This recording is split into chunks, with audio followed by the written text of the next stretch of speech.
Bismillahirrahmanirrahim. Assalamualaikum warahmatullahi wabarakatuh. Selamat pagi anak-anak, bagaimana kabarnya kalian semua? Mudah-mudahan dalam keadaan sehat walafiat ya, sehingga kita dapat mengikuti pembelajaran pada semester 2 kali ini. Karena pembelajaran masih dilakukan secara online, jadi pada video ini Ibu akan membahas tentang materi bab 4 ya. Materi bab 4 itu berjudul hubungan struktural dan fungsional pemerintah pusat dan daerah. Kalian bisa lihat ya di buku PPKN yang ini. Ada di halaman 99 ya. Ibu ulangi, bab 4 itu berjudul hubungan struktural dan fungsional pemerintah pusat dan daerah. Nah, materinya mulai di halaman 101 ya, yang ini. Halaman 101 kalian bisa lihat. Desentralisasi atau otonomi daerah dalam konteks Negara Kesatuan Republik Indonesia. Desentralisasi.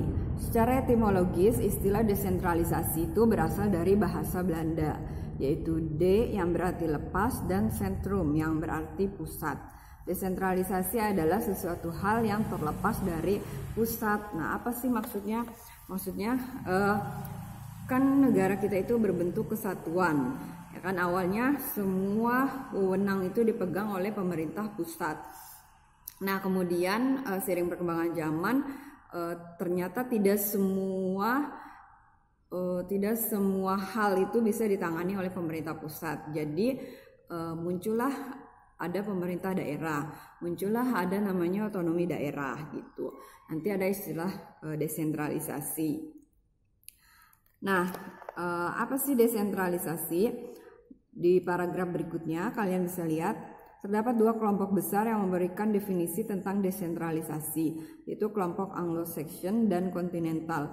Kelompok Anglo-Saxon mendefinisikan desentralisasi sebagai penyerahan wewenang dari pemerintah pusat baik kepada para pejabat pusat yang ada di daerah yang disebut dengan dekonsentrasi maupun kepada badan-badan otonom daerah yang disebut devolusi. Nah, apa itu devolusi? Devolusi berarti sebagian kekuasaan diserahkan kepada badan-badan politik di daerah yang diikuti dengan penyerahan kekuasaan sepenuhnya untuk mengambil keputusan baik secara politis maupun secara administratif. Nah, jadi intinya ada penyerahan sebagian wewenang gitu yang semula dipegang oleh pemerintah pusat diserahkan ke pemerintah daerah gitu ya. Itu secara gampangnya. Nah, nanti akan kita bahas lebih lanjut mengenai apa itu desentralisasi. Tadi ada desentralisasi, kemudian ada dekonsentrasi ya. Apa sih bedanya desentralisasi dan dekonsentrasi? Nah, kalau desentralisasi itu pengertiannya kamu bisa lihat di halaman 103 ya, yang ini halaman 103. Nah, apa bedanya desentralisasi dan dekonsentrasi? Desentralisasi pada dasarnya adalah suatu proses penyerahan sebagian wewenang dan tanggung jawab, ya. Jadi ada wewenang dan tanggung jawab itu diserahkan. Yang semula itu adalah urusan pemerintah pusat, nah diserahkan ke badan-badan atau lembaga-lembaga pemerintah daerah. Tujuannya adalah agar urusan-urusan dapat beralih kepada daerah dan menjadi wewenang serta tanggung jawab pemerintah daerah. Jadi Indonesia kan banyak sekali gitu ya, tersebar dalam beberapa wilayah atau daerah. Jadi sepertinya juga tidak mungkin semua urusan itu dipegang oleh pemerintah pusat gitu.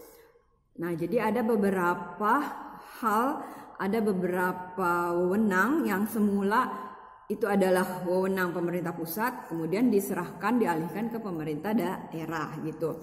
Jadi tetap pemerintah pusat juga punya wewenang tersendiri, pemerintah daerah juga punya wewenang tersendiri gitu. Tujuannya ya intinya nanti daerah itu bisa mengelola wilayahnya sendiri, bisa mengelola keuangan sendiri gitu untuk memajukan daerahnya.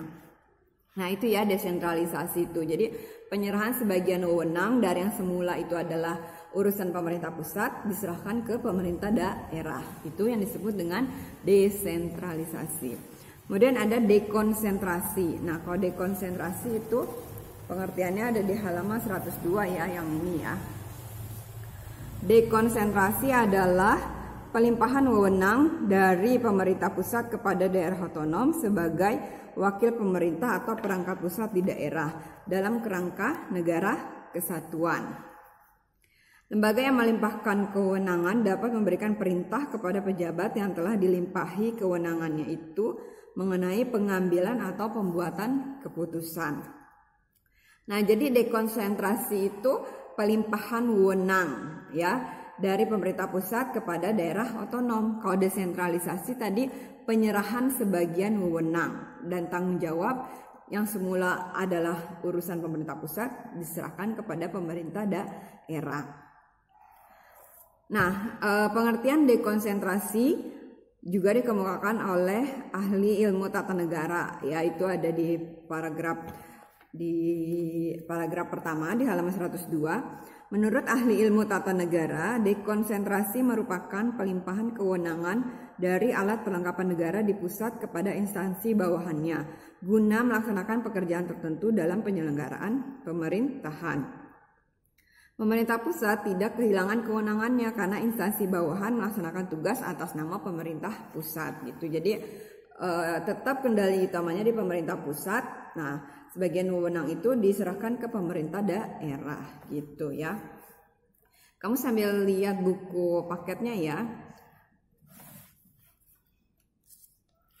Nah, itulah perbedaan antara desentralisasi dan dekonsentrasi. Ya, jadi kalau dekonsentrasi pelimpahan wewenang, kalau desentralisasi penyerahan sebagian wewenang. Nah, kemudian ini kita akan bahas tentang otonomi daerah. Apa itu pengertian otonomi daerah? Kamu bisa lihat di halaman 105 ya. Yang ini. Otonomi daerah itu banyak sekali pengertiannya, dikemukakan oleh beberapa tokoh ya. Ada menurut J. Franzen, menurut J. Wajong, ada menurut Ateng Syarifuddin, dan ada juga menurut Undang-Undang Republik Indonesia Nomor 9 Tahun 2015 tentang perubahan kedua atas Undang-Undang Nomor 23 Tahun 2014 tentang pemerintah daerah. Nah, yang Ibu tekankan itu, yang Ibu garis bawah itu yang pengertian menurut Undang-Undang Dasar ya. Yang bagian D itu ada di halaman 106. Otonomi daerah adalah hak, wewenang, dan kewajiban daerah otonom untuk mengatur dan mengurus sendiri urusan pemerintahan dan kepentingan masyarakat sesuai dengan peraturan perundang-undangan. Ya, Ibu ulangi ya. Otonomi daerah adalah hak, wewenang, dan kewajiban daerah otonom untuk mengatur dan mengurus sendiri urusan pemerintahan dan kepentingan masyarakat sesuai dengan peraturan perundang-undangan. Nah, tadi kan ada desentralisasi, jadi pemerintah pusat itu menyerahkan sebagian wewenang ke pemerintah daerah. Nah, hak atau wewenang yang dimiliki oleh pemerintah daerah itu disebut otonomi daerah. Otonomi daerah adalah kewajiban yang diberikan kepada daerah otonom untuk mengatur dan mengurus sendiri urusan pemerintahan dan kepentingan masyarakat setempat menurut aspirasi masyarakat. Nah, apa sih tujuannya? Tujuan otonomi daerah adalah untuk meningkatkan daya guna dan hasil guna penyelenggaraan pemerintahan dalam rangka pelayanan terhadap masyarakat dan pelaksanaan pembangunan sesuai dengan peraturan perundang-undangan. Jadi intinya pemerintah daerah itu kan udah diberikan wewenang untuk mengelola atau mengatur urusan rumah tangga daerahnya sendiri. Nah, diharapkan nanti daerah itu akan lebih maju gitu ya. Karena kan kalau misalnya semua diurus oleh pemerintah pusat, kadang ada ada katakanlah ketidakadilan gitu ya, karena merasa ada daerah ini yang diperhatikan gitu, yang dikasih bantuan banyak.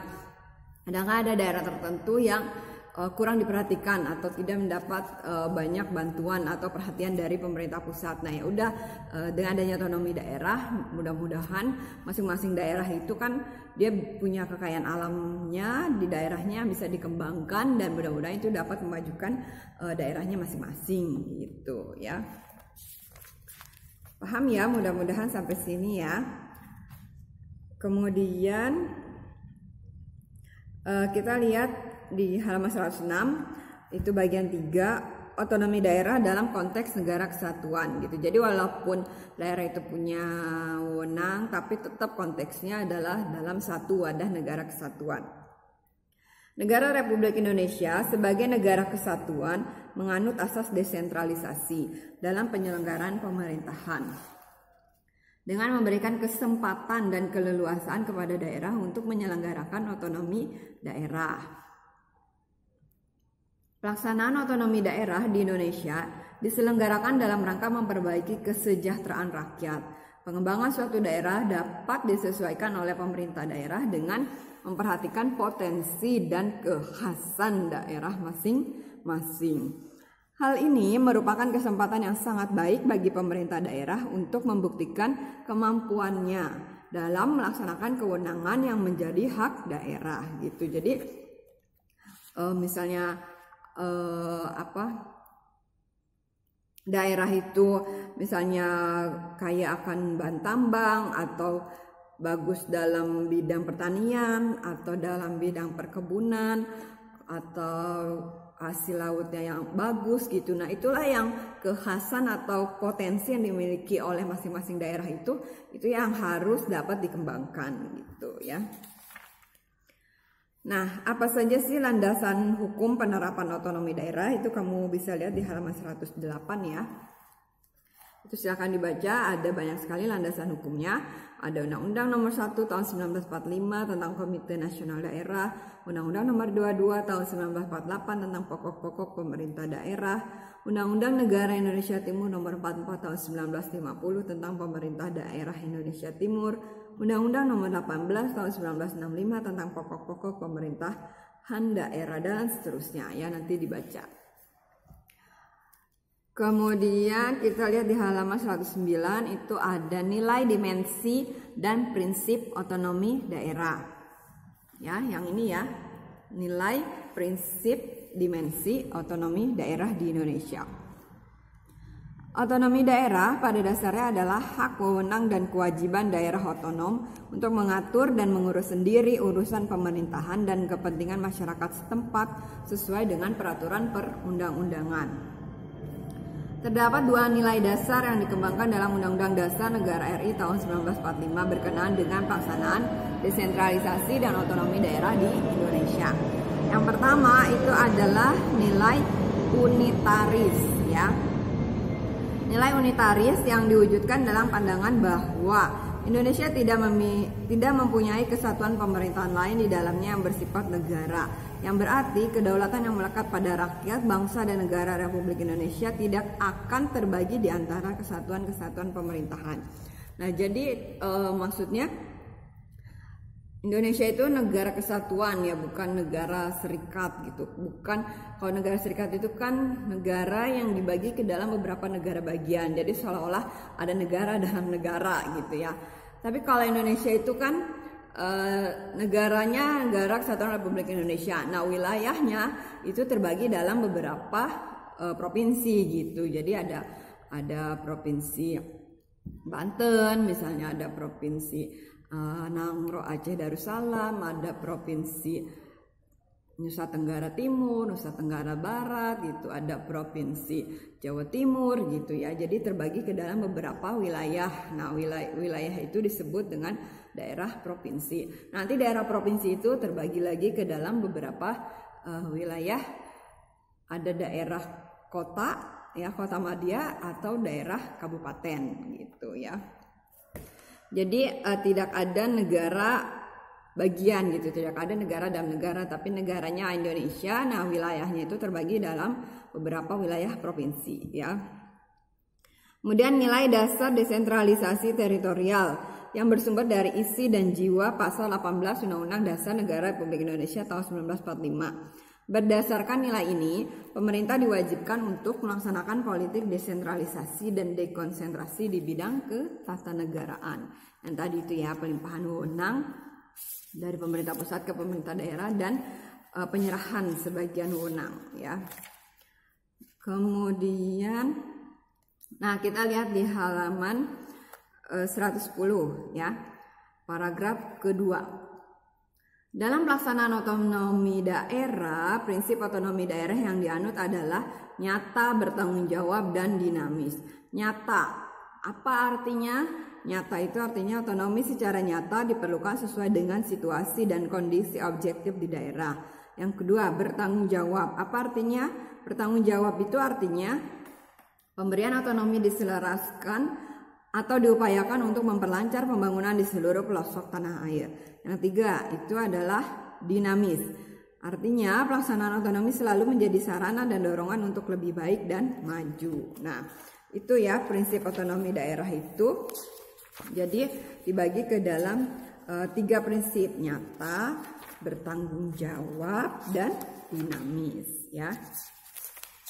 Kemudian kita lanjutkan, ada 5 prinsip dalam penyelenggaraan pemerintah daerah. Yang pertama adalah prinsip kesatuan, kedua prinsip real dan tanggung jawab, 3 prinsip penyebaran, 4 prinsip keserasian, 5 prinsip pemberdayaan. Nah, penjelasannya di situ juga sudah ada ya. Prinsip kesatuan. Pelaksanaan otonomi daerah harus menunjang aspirasi perjuangan rakyat guna memperkokoh negara kesatuan gitu. Jadi tujuannya bukan untuk memecah belah persatuan negara, tapi justru untuk memperkokoh negara kesatuan dan mempertinggi tingkat kesejahteraan masyarakat lokal. Yang kedua, prinsip real dan tanggung jawab. Pemberian otonomi daerah kepada daerah harus merupakan otonomi yang nyata dan bertanggung jawab. Jadi udah dikasih hak gitu ya untuk mengatur daerahnya, ya harus bertanggung jawab gitu. Wewenangnya itu harus dilaksanakan dengan penuh tanggung jawab. Jangan mementingkan diri sendiri gitu. Jangan menjual aset negara atau jangan menjual kekayaan alam di daerahnya untuk kepentingan diri sendiri. Itu yang tidak boleh ya. Harus nyata dan bertanggung jawab bagi kepentingan seluruh warga daerah. Pemerintah daerah berperan mengatur proses dinamika pemerintahan dan pembangunan di daerah. Nah, itu ya. Jadi harus real, itu kan nyata dan bertanggung jawab. 3. Prinsip penyebaran. Asas desentralisasi perlu dilaksanakan dengan asas dekonsentrasi. Caranya dengan memberikan kemungkinan kepada masyarakat untuk kreatif dalam membangun daerahnya. Jadi masyarakat juga diharapkan tidak terlalu bergantung kepada pemerintah pusat gitu ya. Jadi harus juga kreatif membangun daerahnya. 4. Prinsip keserasian. Pemberian otonomi kepada daerah mengutamakan aspek keserasian dan tujuan di samping aspek pendemokrasian. Jadi harus serasi gitu ya, diutamakan kepada aspek keserasian. Prinsip pemberdayaan. Tujuan pemberian otonomi daerah adalah untuk meningkatkan daya guna dan hasil guna penyelenggaraan pemerintah di daerah, terutama dalam aspek pembangunan dan pelayanan kepada masyarakat, serta untuk meningkatkan pembinaan kestabilan politik dan kesatuan bangsa. Nah, itu ya materi yang dapat Ibu sampaikan pada video ini. Nanti kita akan melanjutkan pada video berikutnya, itu tentang kedudukan dan peran pemerintah pusat ya. Mudah-mudahan dapat dimengerti materi pembelajaran bab 4 ya. Silahkan kalau ada pertanyaan itu boleh disampaikan. Terima kasih atas perhatiannya, tetap semangat ya dalam melaksanakan pembelajaran. Ibu tutup. Wassalamualaikum warahmatullahi wabarakatuh.